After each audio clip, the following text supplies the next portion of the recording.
গুড়া কেন নাই কমর সমর ভাঙবার বিপদ আপনারা দয়া করিয়া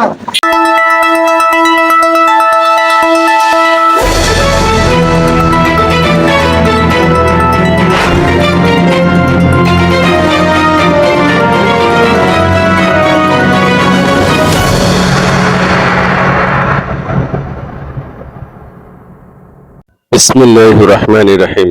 আমি আজকে উপস্থিত মাধবপুর বাজার পৌরসভা ৭ নং ওয়ার্ড। মাধবপুর পৌরসভা পরিচ্ছন্নতা অভিযান সব ওয়ার্ডের কার্যক্রম চালুর দাবি পৌরবাসীর। বিশেষ প্রতিনিধি রুহুল আমিন খান উজ্জ্বল, ঢাকা পোস্ট 71। মাধবপুর 15 জুন 2024। মাধবপুর পৌরসভার উদ্যোগে পৌর প্রশাসনের পক্ষ থেকে ব্যাপক পরিষ্কার পরিচ্ছন্নতা অভিযান পরিচালিত হয়েছে। মাধবপুর বাজার সহ বিভিন্ন রাস্তায়, অলিগলি ও ড্রেনে অবৈধভাবে ফুটপাত দখল করে বসা দোকান উচ্ছেদ এবং নানা নর্দমা পরিষ্কার করার। আসসালামু আলাইকুম। আমরা 1 নম্বর ওয়ার্ডের মানুষ। আমার নাম মোহাম্মদ আলী। আমরা এই রাস্তাটা গাড়ি চালাইবার কোনো সম্ভব না। রাস্তা ভাঙ্গা গুড়া কেন নাই কমর সমর ভাঙবার বিপদ আপনারা দয়া করিয়া লাইটে দেখিয়া আমরা এই রাস্তাটা ঠিক করে। আপনারা কি চান? মেয়র মহোদয়ের কাছে কি চান? আমরা রাস্তাটা চাই, আর কিছু না। আর পৌর প্রশাসনের কাছে কি চান? এই রাস্তা আর কিছু না। ঠিক আছে, ধন্যবাদ। আমরা টাকা পয়সা দিয়া কিছু করার দরকার নাই। আসসালামু আলাইকুম। মাধ্যমে শহরের সৌন্দর্য ও জনস্বাস্থ্য রক্ষার এই অভিযান পরিচালিত হয়। পৌরসভা প্রশাসনের কর্মকর্তা কর্মচারীরা নিরলসভাবে মাঠে কাজ করে ওই কার্যক্রম সফলভাবে সম্পন্ন করেন। তাদের ওই উদ্যোগকে স্বাগতম জানিয়ে পৌরবাসী অভিনন্দন জানিয়েছেন। তবে পৌরবাসীর দাবি, ওই কার্যক্রম শুধু মাধবপুর বাজারের অথচ যথাযথ পানি লেগে থাকে রাস্তা। আসসালামু আলাইকুম। আমি মাধবপুর পৌরসভা 1 নম্বর ওয়ার্ডের। আমাদের এই রাস্তাটা কত 1 বছর হয় নাই, মনে হয় রাস্তার কাজ হচ্ছে। অথচ দিনের থেকে রাস্তা নেশা, ওই পাশে বাড়ির থেকে রাস্তা নেশা। এমন রাস্তার মধ্যে বৃষ্টি হলে পানি লেগে থাকে। পানি লেগে থাকার কারণে দেখেন আমাদের রাস্তাগুলো ভেঙে এমন একটা অবস্থা হয়েছে যে আমরা একটা অসুস্থ মানুষ নিয়ে মেডিকেলে যাব, আমাদের এটা সম্ভব না। এই যে গাড়িগুলো যাইতেছে, কারো যদি একটা প্রেগনেন্ট রোগী নিয়ে যায় তাহলে খুব কষ্ট হবে। এই ধরনের আমাদের চলার পথে অনেক সমস্যা হইতেছে রাস্তার কারণে। আপনি কি চান?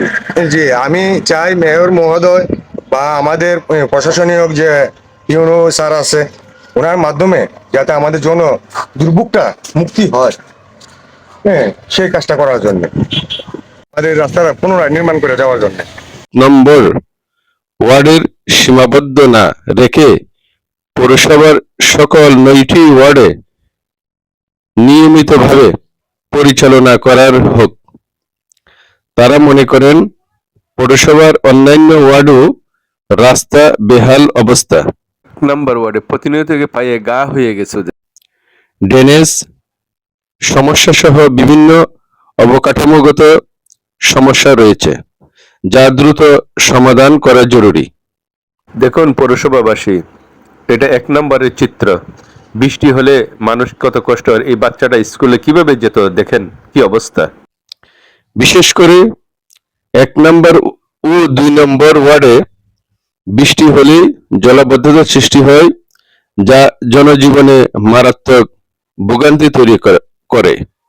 মাধবপুর 1 নং ওয়ার্ডের মোহাম্মদ রমজান মিয়া। আমাদের রাস্তা বেশি দিন হয়েছে না, 1 বছর হয়েছে না, অনেক খারাপ হয়ে গেছে। আমরা মাধবপুর বাজারতে আসতে পারি না এবং অনেক কষ্ট হয়।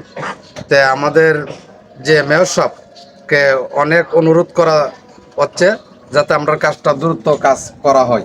আমার এই কথা। আমার অনেক রাস্তা দীর্ঘদিন ধরে সংস্কার না হওয়ার চলাচলে চরম দুর্ভোগ পোহাতে হচ্ছে সাধারণ মানুষকে। পৌরবাসীরা আরো জানান, মাধবপুর পৌরসভাকে একটি আধুনিক ও উন্নত পৌরসভা হিসেবে গড়ে তুলতে হলে কিন্তু দেখি এই রাস্তাটা যেতে আপনার কি অসুবিধা হয়? আপনি দেখবেন গাড়ি চালান, জি রাস্তাটা কেটে দিলে গাড়ির গতি হয়, রাস্তার কারণে মানে মানুষ যেতে পারে না, রাস্তার কারণে মানে অনেক মানে অসুবিধা কি হয়। চান আপনারা? আমরা চাই রাস্তাঘাট আগের মতো ঠিকঠাক হয়, মানুষের চলাফেরিতে একটু সুবিধা করার জন্য। এসব সমস্যা দ্রুত সমাধান করে সমন্বিত উন্নয়ন কার্যক্রম চালানো প্রয়োজন। তারা পৌর প্রশাসনকে দৃষ্টি আকর্ষণ করে বলেন, আপনাদের অসুবিধাটা একটু বলেন তো দেখি। আমাদের রাস্তাঘাটে এরকম চলাফেরার পথে অনেক কষ্ট হয়, রাস্তাঘাট এরকম ঠিকঠাক করলে আমি চলতাম পারি, আপনার কি চান? কিন্তু আমরা রাস্তার জন্য একটু উন্নতি চাই। আপনার কি সকল ওয়ার্ডের সমান গুরুত্ব দিয়ে কাজ করলে নাগরিক সেবা মান আরো বৃদ্ধি পাবে। এমন উদ্যোগ অব্যাহত থাকলে মাধবপুর পৌরসভা একটি পরিচ্ছন্ন ও বাসযোগ্য শহরে পরিণত হবে বলে আশাবাদ ব্যক্ত করেছেন স্থানীয়রা। পৌরবাসী আরো বলেন যে মাধবপুর বাসস্ট্যান্ড যে পানি ড্রেনেজ মধ্যে জমাবদ্ধ হয়ে থাকে, এটার মূল কারণ হচ্ছে সোনার ব্রিজ থেকে বৃষ্টি হলে যে কাদা, পানির সাথে যে কাদা আসে, এই সম্পূর্ণ কাদা এসে ড্রেনের মধ্যে ঢুকে পড়ে।